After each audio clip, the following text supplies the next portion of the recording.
Good morning, God bless you. I want to bring you a word today, and that word is to do with windows of opportunity. It's probably more than one word. However, you know what I mean when I talk about bringing you a word. And I want to have a look at the book of John, John 5. So while you just turn to there, I want to say we sometimes believe that there are windows of opportunity for God to act in our lives. God, you need to act now. You know, there is this need, this thing is going to happen now, and I need you, Lord, to act. And I want to start off by reading John 5 and verse 1. After these things, there was a feast of the Jews, and Jesus went up to Jerusalem. Now there is in Jerusalem by the sheep gate a pool, which is called in Hebrew Bethesda, having 5 porticos.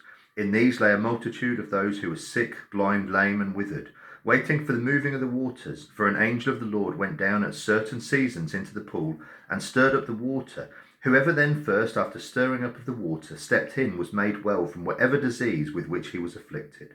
A man was there who had been ill for 38 years. When Jesus saw him lying there, and knew that he had already been a long time in that condition, he said to him, "Do you wish to get well?"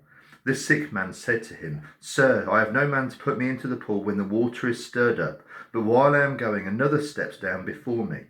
Jesus said to him, "Get up, pick up your pallet, and walk." Immediately the man became well and picked up his pallet and began to walk. Now, just in case you're thinking that's a physical pallet, we're talking about the man's bed, the thing on which he has lied, a rolled up mat. The man had been going there for 38 years, incredibly frustrated. Jesus asked him, "Do you want to get well?" It's almost a bit tongue in cheek. Jesus knew the man had been going there for a long time. The man, in frustration, sort of turns around and said, "There's nobody to help me get into the water."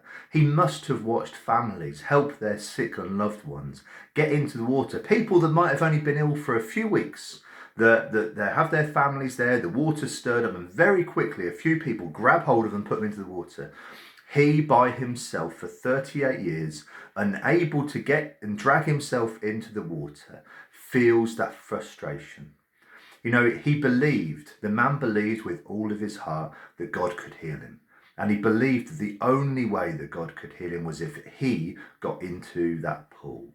Sometimes we label windows of opportunity for God. We say, "Lord, here is the window. I need you to act now." But God sent Jesus.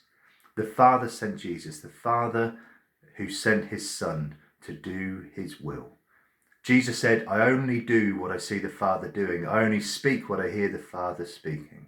Jesus wasn't there by accident that day. Jesus had been sent by the Father who had seen the man persevere through all of his struggles, through all his frustrations and doubts for 38 years to be healed. And God didn't need to rely upon the stirring up of the waters, but he sent his Son Jesus to heal the man who had patiently waited for God to act despite his frustrations.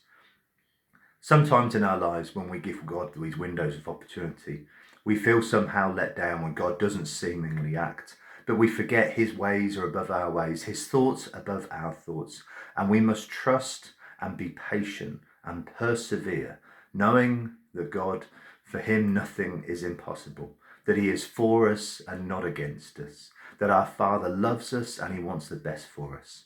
But he determines what that best is, not us. So we need to be patient and have faith that God will answer and that God will act in his timing and in his way.